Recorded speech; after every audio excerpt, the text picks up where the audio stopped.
Hey guys, Matt Science here, and today I am back for day number 28 of Nuclear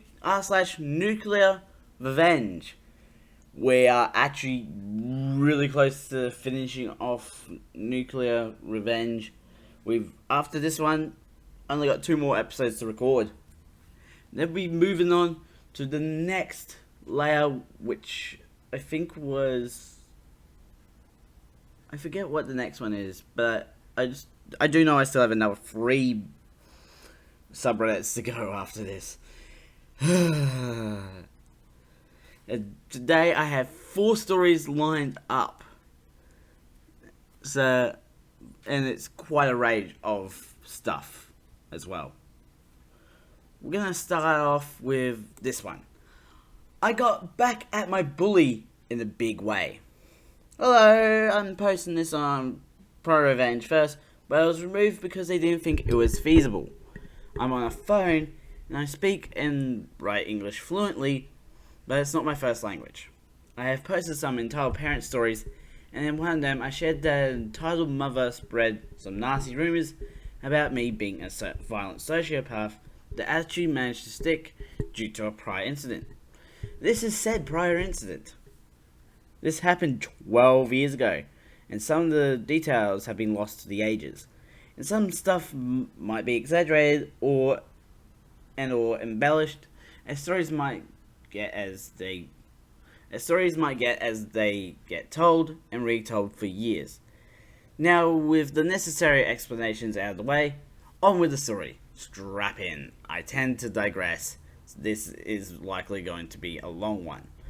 I was 12 years old, and I wasn't all that tall. I was wide and overweight. I also had one hell of a temper that I had learned to control in a way so that for the most part I didn't react violently. But I reacted to most things regardless. It meant bullies loved picking on me.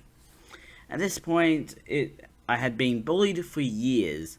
It started out with classmates during the lower years, until my mum got involved and all the parents were made aware of it and my bullying stopped.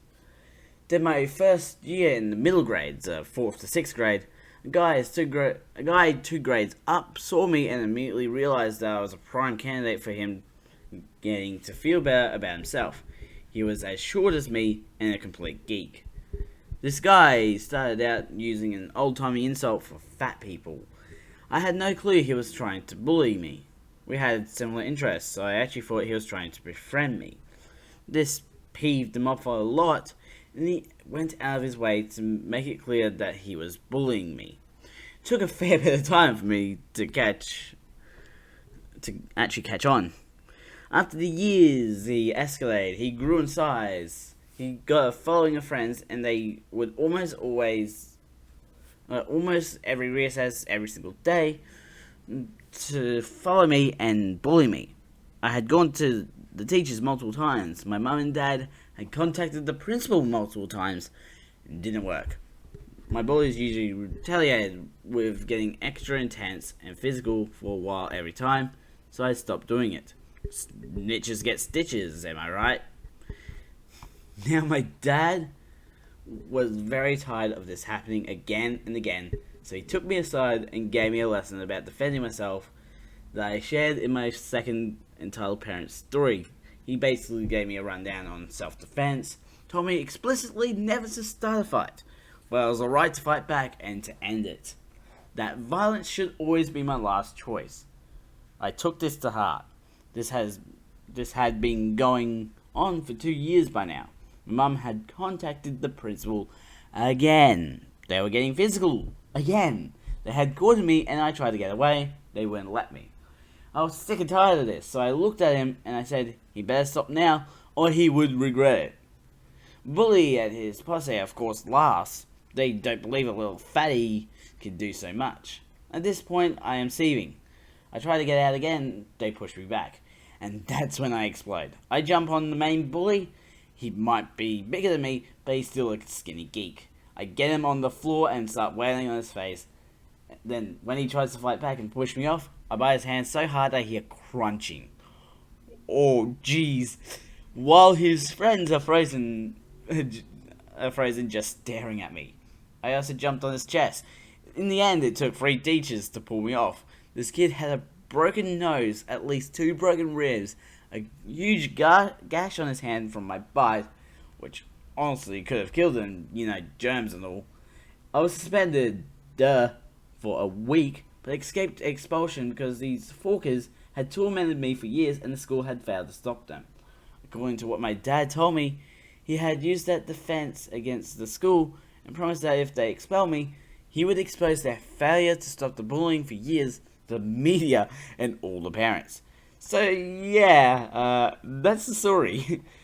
And as said, I honestly don't know how much of this is exaggerated, but I got the feeling that the severity of the injuries might be one of the exaggerations.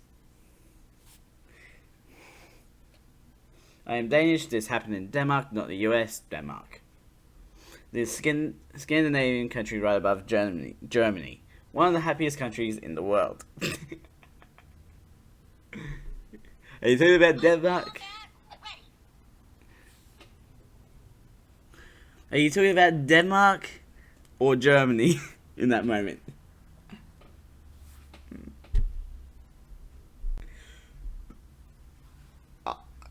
How could you bite through someone's hand? I have experience with biting my hand a lot. I have actually managed to break the skin on my hand once. What side of the head did you bite? Which hand was it? Did you bite near the thumb area? The more fleshy, pinky area? Or was it literally the fingers? Did you get the fingers in that? I cannot believe I'm asking that type of question.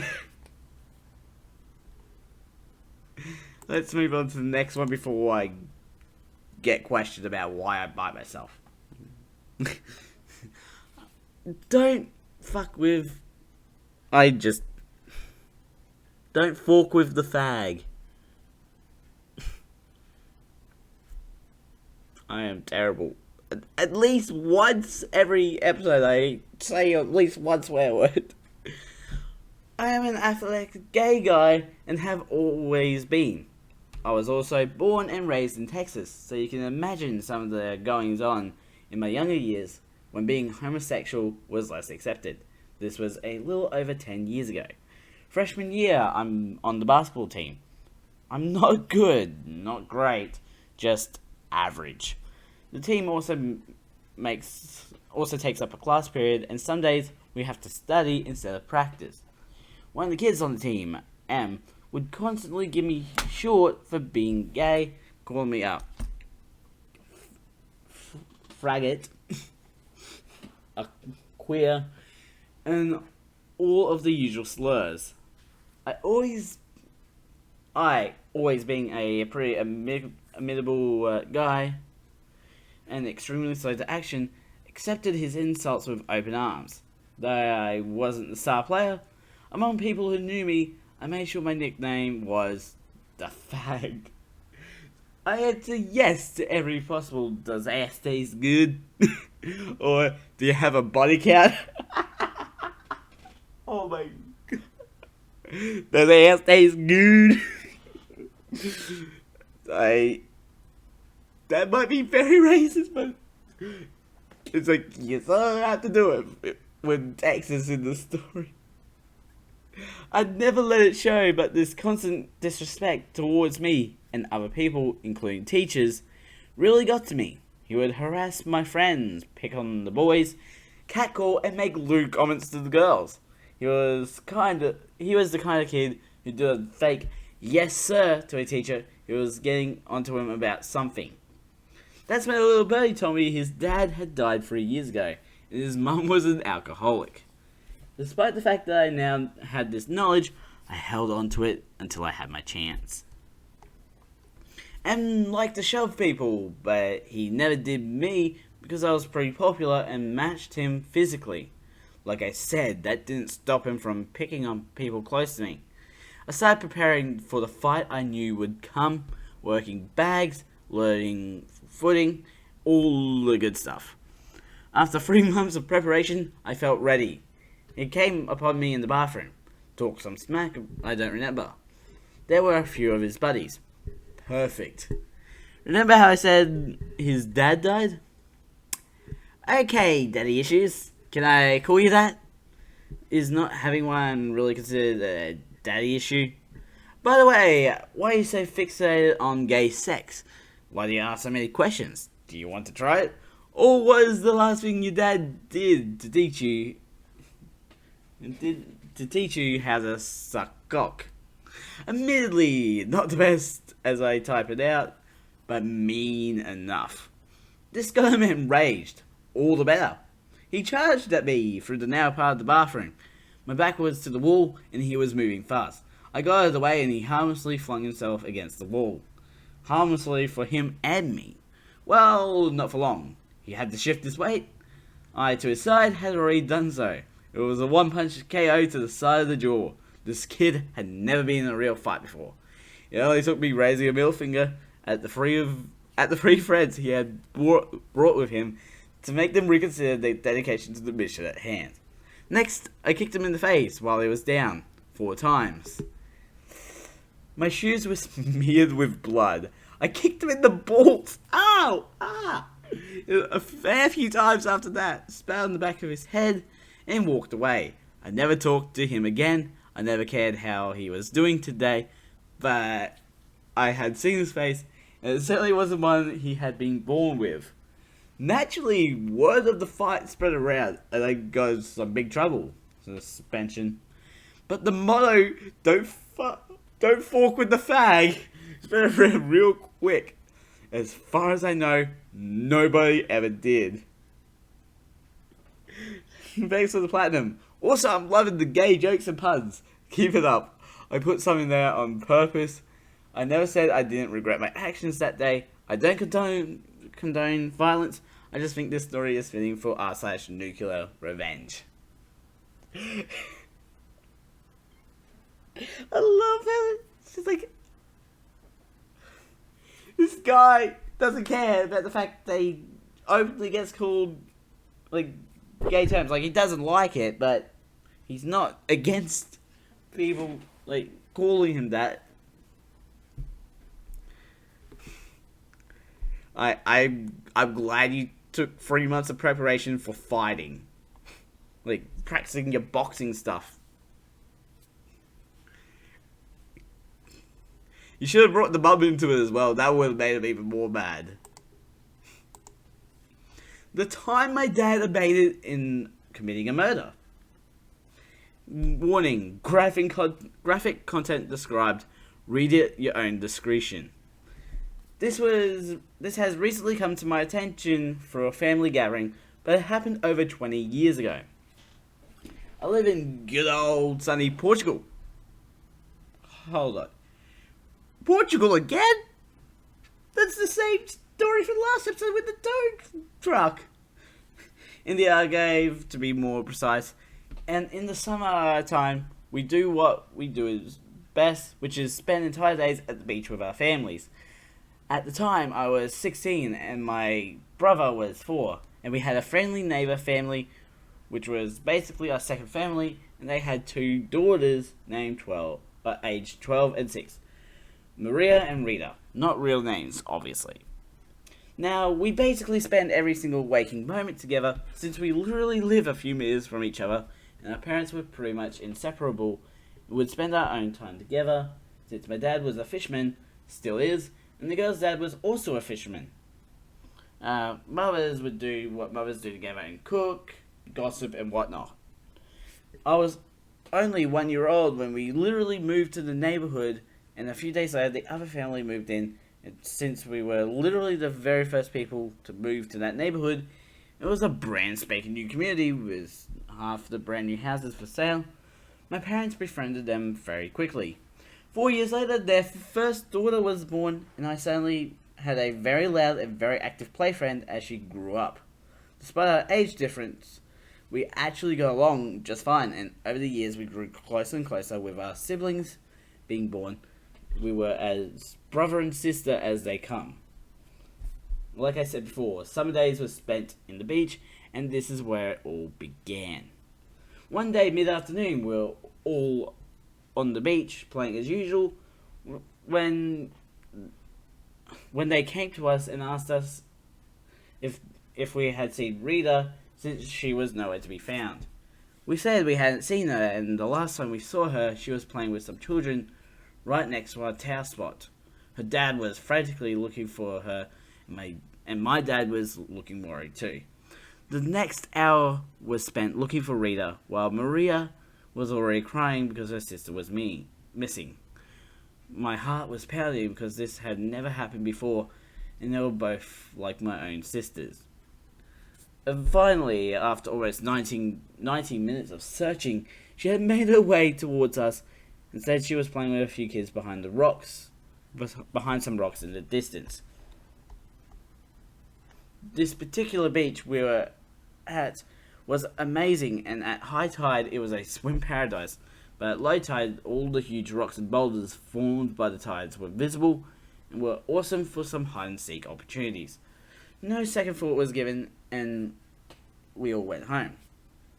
Later that night, Rita's dad came to our home in tears and extremely furious. Turns out Rita had been sexually assaulted by someone at the beach and was threatened with death if she was ever to tell anyone. Rita's mum found out when she was giving her bath and discovered her bodysuit. She wore one of these because her skin was a bit sensitive to the sun, had a bit cut in the crotch area big enough to reveal her privates, and there was blood all over it. She was immediately rushed to the hospital where the suspicions were confirmed that she was indeed assaulted. Even her dad was made a suspect after talking to the police, but was released after his wife's testimony. He was furious. There was someone at the beach we'd go to for years that had been snatching and raping little girls. After he talked to the police, they said there was nothing they could do since there was no DNA or evidence.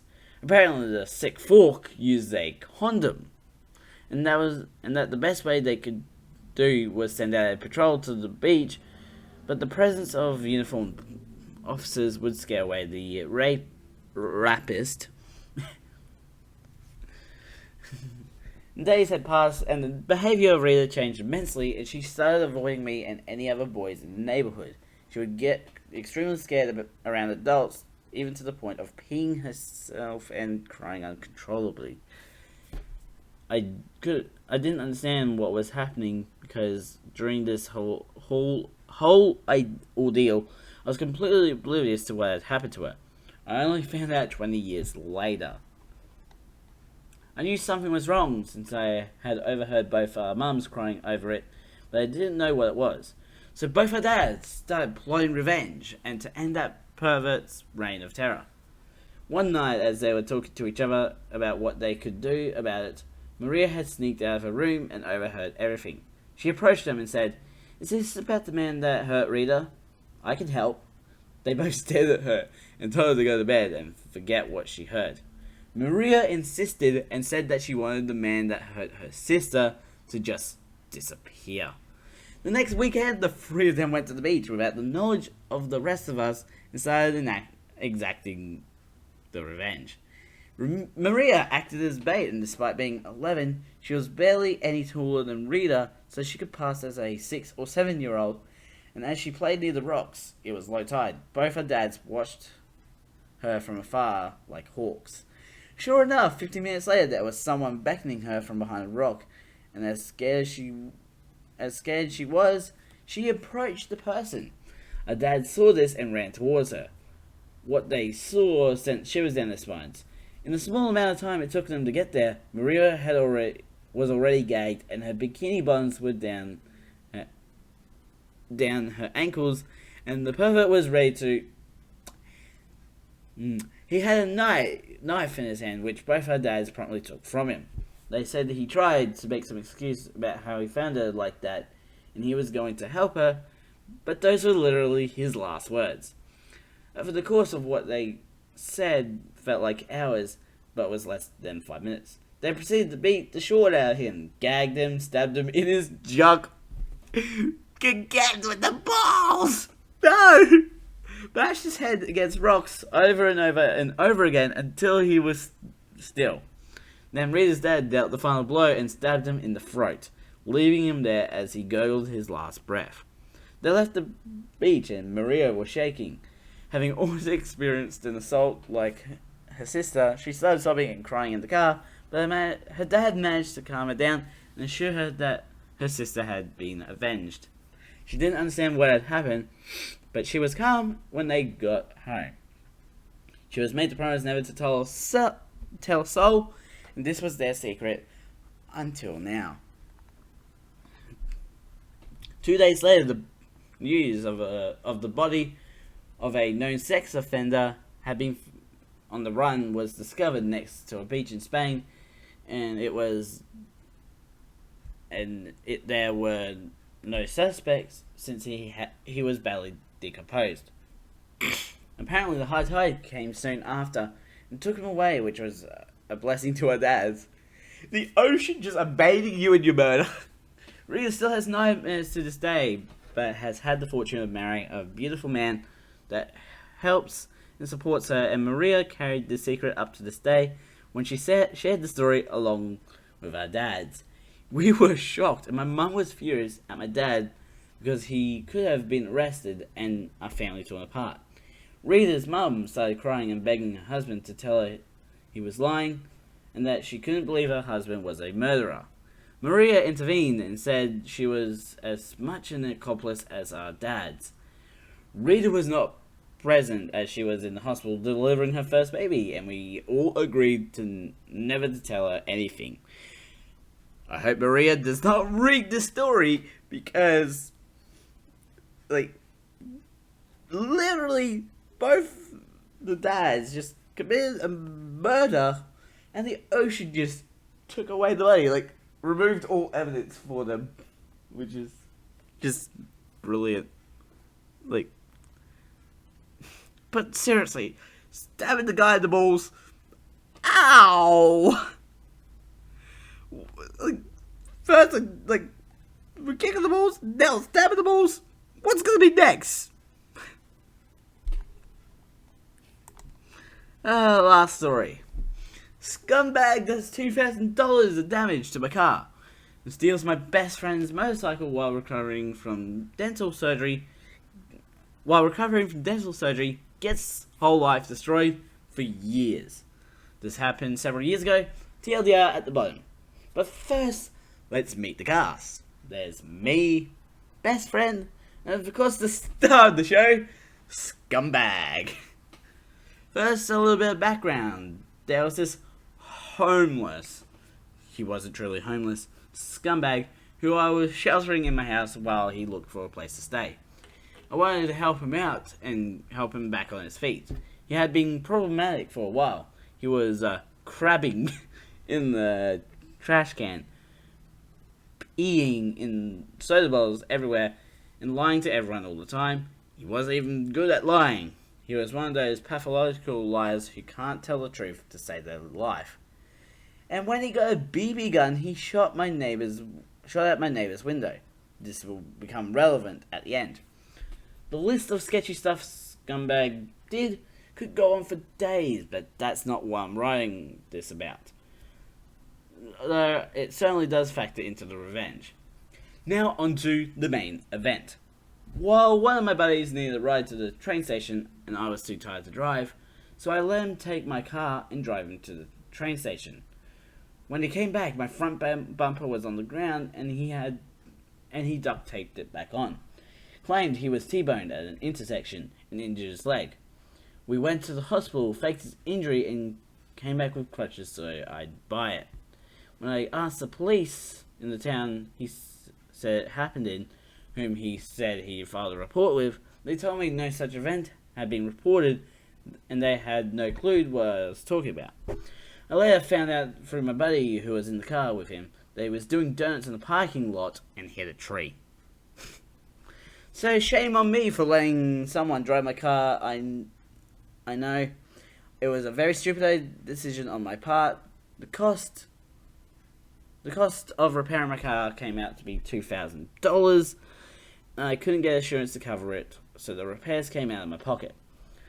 So I gave him the benefit of the opportunity to make things right and said, "Alright, pay for the cost of repairs and I'll forgive the transgression." He already had a minimum wage job, so I expected him to pay me every week until it was paid off. After 2 weeks, he stopped. So I took his PS3 and safe as collateral and said I'd give it back when he paid me back, and if he didn't, I'd sell it to cover the cost. A few weeks later, my best friend, who was also staying with me, had his wisdom teeth removed. He was in a ton of pain. That dental pain is the worst. Scumbag said he needed to go to the store. He let Scumbag take the bike to the grocery store, but after a while became suspicious.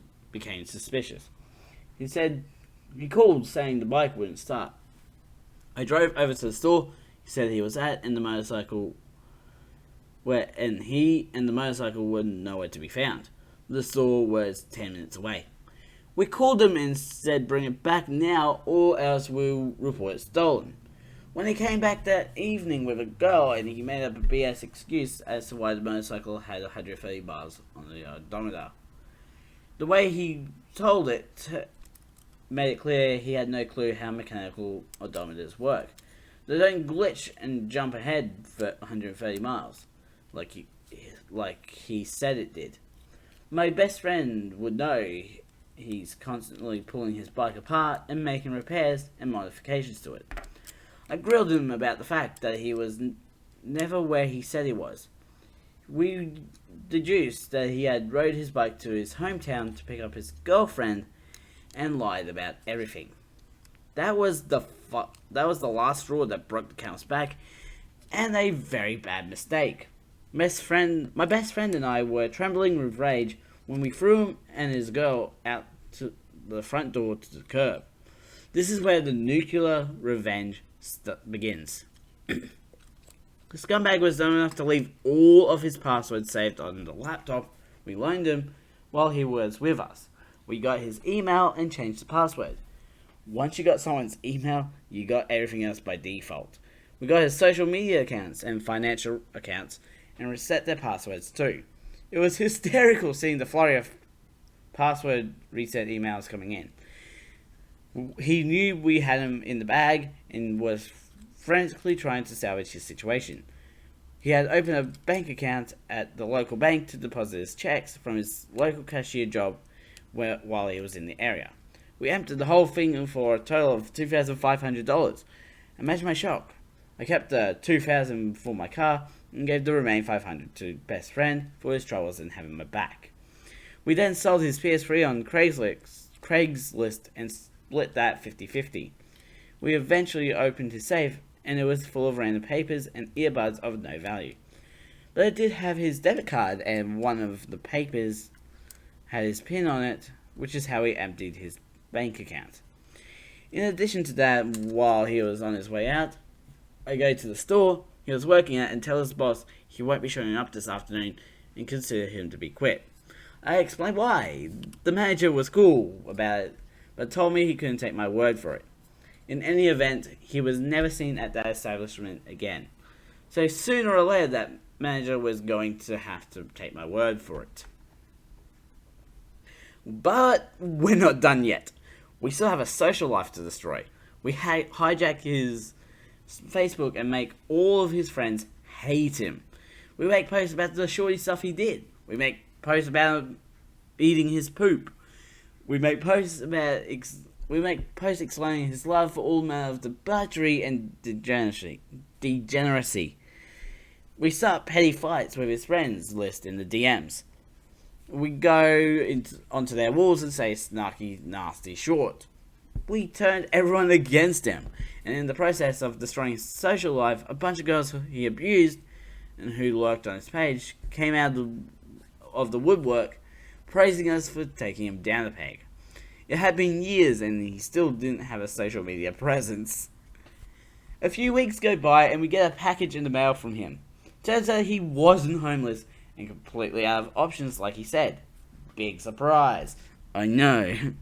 The package was mailed from his parents' house. It's an empty threat it's an empty threat to sue me, overflowing with hilariously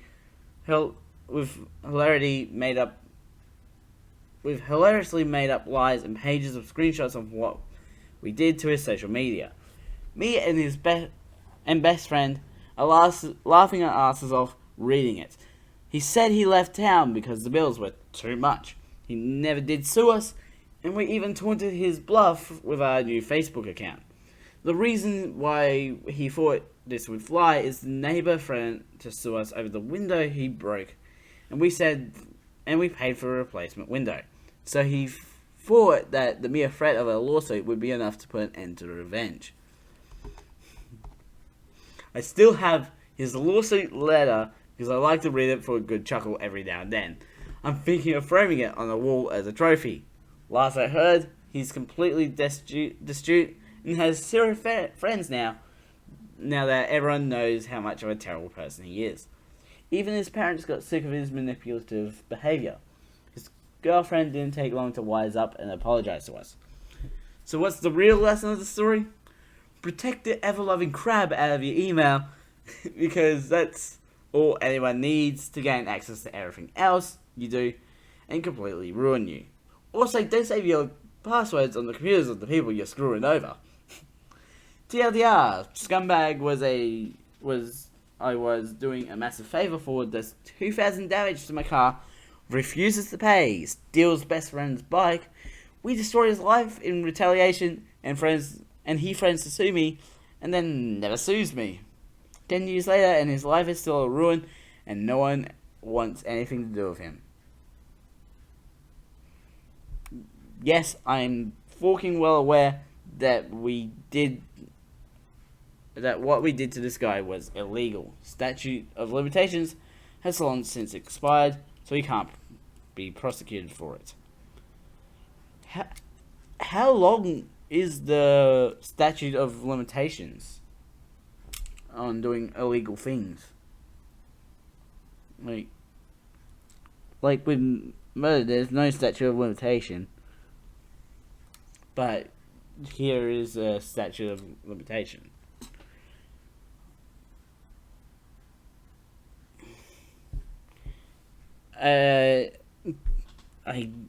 It's just silly how someone's just like, I'm gonna do donuts in a car that I don't own, and then I'm hit a tree and I'll be like, oh, I got in an accident.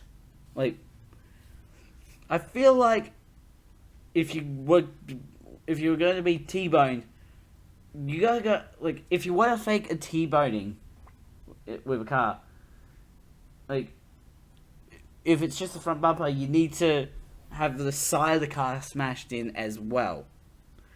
If you want to go full T-bone, you gotta have the whole side of the car, like, the whole car has to be ruined for that to be realistic. And on that note, I'm going to end this episode here. Links will be in the description to the main channel and also the second channel. Don't forget to subscribe and hit the notification bell so you know when next video comes out. A ding, a ding. I'm Mad Scientist. Mad Scientist out.